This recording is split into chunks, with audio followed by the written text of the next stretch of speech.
Assalamualaikum warahmatullahi wabarakatuh. Kembali berjumpa dengan saya di channel Abizar Maulana, masih di kisah nyata dalam cerita. Sebelum kita masuk ke dalam ceritanya, terlebih dahulu jangan lupa subscribe dan tekan ikon loncengnya untuk mendapatkan notifikasi dari video terbaru di channel Abizar Maulana. Mari pasang headsetnya, seruput kopinya, kita masuk ke dalam ceritanya. Inilah kisah nyata dalam cerita. Pada kesempatan kali ini saya akan menceritakan kisah seorang pemuda, panggil saja namanya Prio. Pemuda ini asal Jogja. Dia akan menceritakan kisahnya ketika menyusuri jalan lintas selatan Pulau Jawa, ketika dia hendak pulang ke kampung halamannya. Mari masuk ke dalam ceritanya. Jam 8 malam, aku sudah di atas motor kesayangan menyusuri jalan lintas selatan Pulau Jawa. Malam Jumat ini harus pulang ke Jogja karena ayah masuk rumah sakit. Bukan kebiasaanku untuk pulang mendadak seperti ini. Jadwal pulang biasanya 2 minggu atau malah 1 bulan sekali.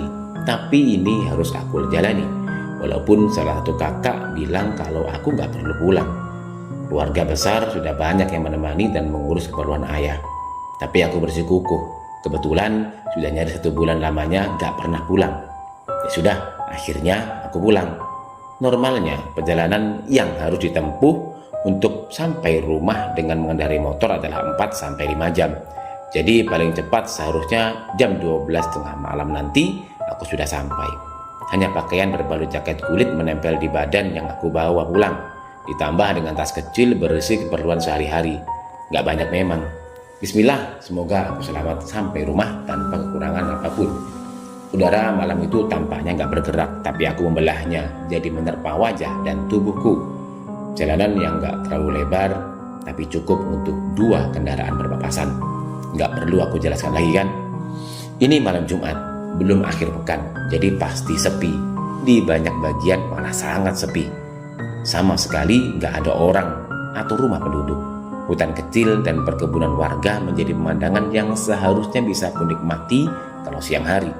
Tapi karena gelapnya pekat malam, yang terlihat hanya hitam tebal tipis membentuk objek isi bumi. Sejak 3 tahun terakhir, jalur ini sudah jadi jalur yang harus aku lalui untuk pulang atau berangkat ke Jogja menuju Purwokerto. Sudah sangat hafal nyaris setiap jengkalnya. Seharusnya begitu. Udara mulai dingin. Ketika malam semakin larut, aku yang tadinya memacu motor cukup kencang jadi melambat, sedikit mengurangi putaran gas. Sekali lagi melihat jam di tangan kiri, gak terasa kalau jam sudah menunjukkan pukul 10 lewat. Sesekali kuperhatikan langit, pemandangannya sungguh indah, sangat cerah, bertabur bintang dengan siraman sinar rembulan yang sesekali mengintip dari celah pepohonan. Aku yang sendirian di atas motor jadi seperti raja jalanan menyusuri jalan sepi beratap langit yang cerah. Kebumen, tiba-tiba aku sudah sampai di kota kecil sepi ini. Mungkin karena sudah malam jadinya terasa cepat. Tanpa berhenti aku hanya melewati saja, lalu terus menuju ke kota kecil berikutnya. Gak terlalu jauh selepas Kebumen, aku sampai di persimpangan. Pada persimpangan ini aku berhenti sebentar untuk memilih jalan mana sebaiknya yang harus dilalui. Karena ada 2 jalan, keduanya memiliki medan yang berbeda. Kalau ambil yang lurus, aku akan menemui kontur jalan banyak tanjakan dan turunan. Menurutku jalurnya lebih seram, karena lebih banyak menemui tempat sepi yang relatif jarang penduduk. Tapi kalau ambil jalan yang ke kanan, di depannya akan menemui jalur lurus dan panjang tidak jauh dari garis pantai. Minimal aku akan mendengar suara debur ombak dari kejauhan. Sungguh, aku agak bingung memilihnya. Tapi akhirnya mempertimbangkan jarak tempuh, aku memilih jalan yang lurus. Walaupun agak sepi, tapi bisa menghemat banyak waktu. Jadinya aku nggak akan lewat jalan dekat pantai. Benar perkiraanku tadi, jalur yang aku pilih ini sangat sepi. Motorku pacu dengan kencang. Beberapa sinar lampu dari rumah penduduk hanya terlihat jadi garis sekelebatan. Situasi jalan yang sangat sepi membuatku berani untuk terus memacu motor dengan cepat. Aku hanya ingin segera sampai ke kota kecil berikutnya, yaitu Purworejo. Perkiraan seharusnya nggak sampai 1 jam aku sudah sampai di sana. Aku sangat berkonsentrasi berkendara, sangat fokus memperhatikan jalan dan situasi. Karena itulah aku jadi nggak bisa lagi memperhatikan petunjuk waktu. Nggak tahu sudah jam berapa, hanya bisa mengira-ngira. Sepertinya sudah hampir jam 11. Ini sepertinya sudah setengah jalan menuju Purworejo. Begitu isi pikiranku. Sempat beberapa kali ada keraguan. Beberapa kali aku memperhatikan jalan dan sekitarnya. Aku nggak mengenali, seperti baru pertama kali melintasi di jalan ini. Mungkin karena ini malam hari. Biasanya aku kan lewat sini ketika masih ada matahari. Berpikir positif, aku berusaha. Tapi walaupun begitu, aku terus saja memacu kendaraan. Terus melaju menyusuri jalan disertai ragu yang semakin lama semakin tebal. Iya, aku semakin ragu. Semakin banyak bagian jalan dan pemandangan yang nggak aku kenal. Seperti belum pernah melintasi di jalan ini. Tapi aku terus coba meyakinkan diri. Karena sedari tadi nggak menemukan persimpangan. Semuanya jalan lurus satu jalur. Aku nggak pernah berbelok ke kanan atau ke kiri. Dengan begitu seharusnya sudah ada di jalan dan menuju arah yang benar. Perlahan memperlambat laju motor sambil memperhatikan jalan mencari tempat atau bagian yang mungkin aku kenali. Ternyata nggak ada. Aku sama sekali nggak kenal daerah ini. Aku sepertinya nggak pernah lewat jalan ini. Kok bisa? Kenapa bisa terjadi? Semakin pelan aku maju motor, aku menyerah. Lalu berniat akan mencari penduduk setempat untuk bertanya apakah aku tersesat atau tidak. Tapi sama sekali aku nggak melihat seorang pun juga. Nggak ada warung atau toko kecil yang masih buka. Sepi dan kosong yang ada. Walau beberapa kali ada rumah penduduk, tapi keadaannya sudah gelap. Pintu dan jendelanya tertutup rapat, penghuninya pasti sudah tidur. Aku nggak tega untuk mengetuk dan membangunkannya. Sampai akhirnya di kejauhan aku melihat ada warung kecil yang sepertinya masih buka. Ada cahaya lampu dari dalamnya bersinar sedikit keluar. Syukurlah, jadi aku ada tempat untuk bertanya. Buru-buru aku tancap gas supaya cepat sampai di tempat itu. Benar sekali, warung kecil ini masih buka. Aku memarkirkan motor tepat di depannya. Ada seorang bapak di dalamnya, dia sedang membereskan warung yang sepertinya memang sudah mau tutup. Sebentar, aku melihat jam tangan, ternyata sudah jam 11 lewat. Permisi Pak, selamat malam, maaf mengganggu, tanyaku membuka percakapan. Oh iya, ada apa Mas? Jawab bapak itu dengan mata berbinar. Mau tanya Pak, apa ini benar jalan menuju Purworejo? Benar Mas, lurus saja, nggak jauh lagi sampai Purworejo. Masnya mau kemana memang malam-malam begini? Tanya bapak itu. Mau pulang ke Jogja Pak, terpaksa malam begini. Setelah itu karena aku pikir sudah berada di jalan yang benar dan kata bapak warung Purworejo sudah nggak jauh lagi, aku memutuskan untuk ngopi sejenak di warung itu. Sekitar 15 menit berikutnya aku malah terlibat perbincangan dengan bapak warung. Dia sempat menawarkan untuk menginap di rumahnya karena malam sudah terlalu larut. Terima kasih Pak, saya lanjut jalan saja, pengen cepat sampai di rumah, jawabku menolak tawaran baiknya. Ya sudah, tapi hati-hati ya Mas, kalau ada yang mencurigakan gak usah berhenti, jalan terus saja. Begitu kata bapak itu. Mencurigakan? Mencurigakan gimana Pak? Aku jadi penasaran. Ya apa saja yang mencurigakan, pokoknya jalan terus, hati-hati kalau ada iringan-iringan ya. Bapak ini ngomongnya semakin membuat aku bingung. Iringan-iringan apa pula yang dia maksudkan? Tapi ya sudahlah, aku sudah kemalaman, harus cepat pergi, lanjut perjalanan. Setelah berpamitan aku langsung tancap gas. Malam semakin larut, desir angin membawa hawa dingin, jaket kulit seperti kehilangan khasiatnya. Kulit tubuh mulai terasa kedinginan. Langit juga mulai berubah, yang tadinya cerah berbintang perlahan hitam pekat, seperti menutup, menyelimuti. Rembulan juga sama. Sang raja malam hanya sesekali menampakkan wajah karena barisan awan selalu menutupi ketika hendak muncul dengan sinarnya. Tapi nggak ada jalan lain. Aku terus melaju dengan kecepatan sedang. Entah kenapa aku merasa kalau jalanan semakin lama semakin mencekam. Semakin merasa seperti itu ketika memperhatikan kalau sudah entah berapa menit yang lalu aku nggak melihat ada rumah penduduk atau bangunan lain. Kanan kiri jalan hanya ada hutan kecil atau perkebunan luas. Rasa khawatir semakin bertambah ketika melihat kalau perlahan kabut tipis mulai turun. Pekatnya mulai menutup jalan dan sekitarnya. Jarak pandang semakin pendek, semakin pelan aku berkendara. Sampai akhirnya Aku sama sekali nggak bisa melihat pemandangan kanan kiri karena gelapnya malam ditambah dengan kabut yang semakin pekat. Aku hanya bisa memandang beberapa belas meter ke depan dibantu lampu motor yang masih menyala terang. Terus kususuri jalan ini, jalanan yang seperti nggak berujung. Rasa khawatir mulai ditemani oleh ketakutan. Sepertinya ada yang nggak beres.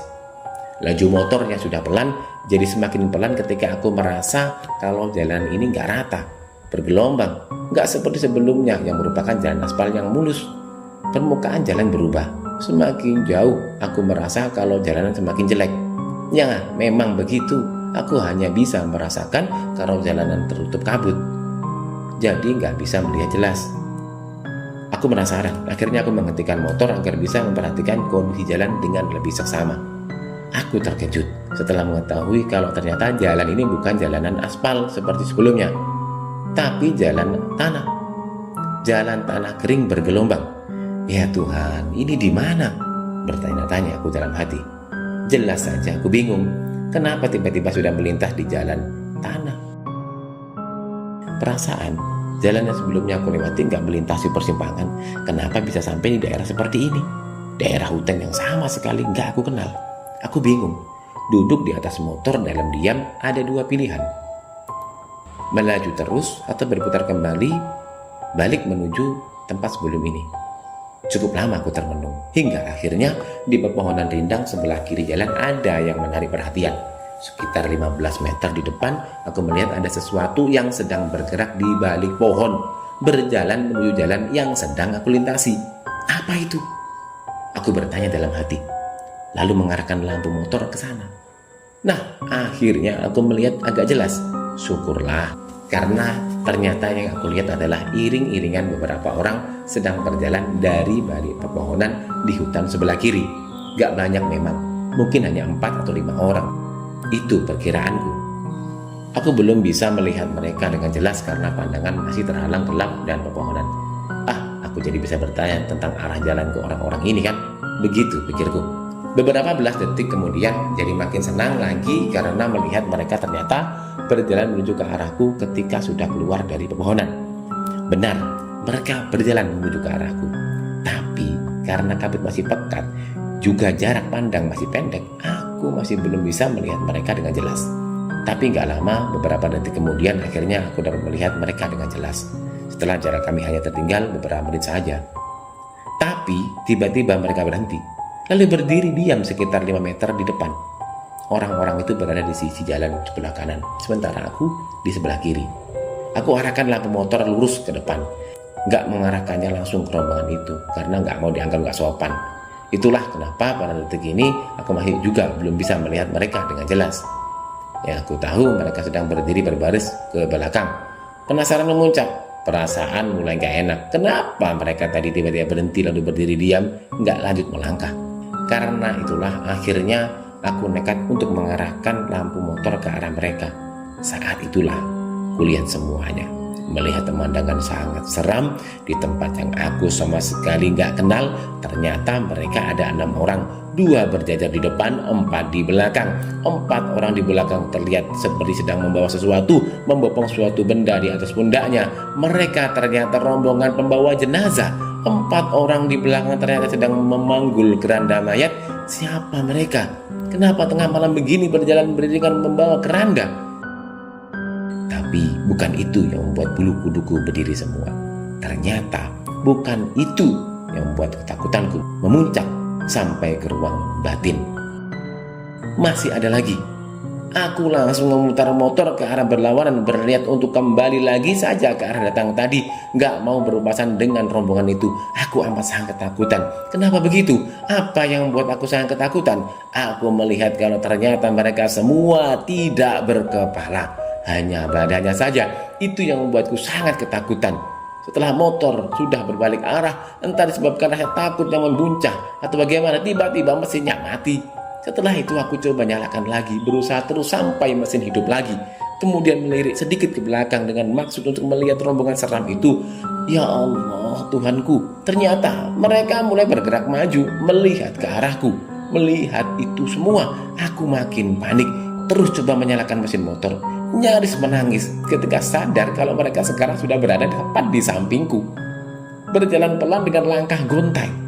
Aku ketakutan, rombongan tanpa kepala pembawa keranda mayat sedang persis melintas di sebelah kananku. Hingga akhirnya datang keajaiban. Tiba-tiba mesin motor menyala. Detik itu pula aku langsung tancap gas, meninggalkan rombongan seram itu di belakang. Selesai. Apakah sudah selesai? Ternyata belum. Beberapa menit kemudian aku merasa ada yang aneh. Ada yang terasa berbeda dengan motorku. Kali ini sepertinya lebih berat. Aku merasa kalau beban motor jadi bertambah. Seperti ada yang sedang membonceng di jok belakang. Sepertinya aku sedang gak sendirian lagi. Melirik kaca spion, aku coba melihatnya. Gak terlalu jelas, tapi sekilas ternyata benar. Aku melihat dan merasakan kalau ada sosok sedang duduk di jok belakang. Motor terus kepacu entah kemana. Yang aku mau hanya pergi dari tempat seram itu. Kira-kira 2 atau 3 menit kemudian, jantungku seperti berhenti berdetak ketika merasakan ada tepukan pelan di pundakku. Kemudian perlahan aku menghentikan motor. Sambil menangis pelan, aku merasa kalau penumpang gelap yang duduk di belakang turun dari motor. Bodohnya, setelah itu aku malah menoleh ke arahnya. Dan benar, di sebelah kiri aku melihat ada sosok sedang berdiri. Dia berdiri diam mematung tanpa kepala. Tanpa pikir panjang, aku langsung tancap gas. Gak lama, sekitar beberapa menit kemudian, aku akhirnya kembali menuju jalan beraspal. Jalan aspal yang kali ini aku bisa mengenalinya. Kemudian aku terus melaju pulang. Sampai akhirnya pada jam 2 dini hari sampai di rumah dengan selamat. Sungguh merupakan kejadian seram yang gak akan pernah aku lupakan selama hidupku. Selesai. Semoga cerita ini menghibur teman-teman semua. Sampai jumpa di cerita selanjutnya. Assalamualaikum warahmatullahi wabarakatuh.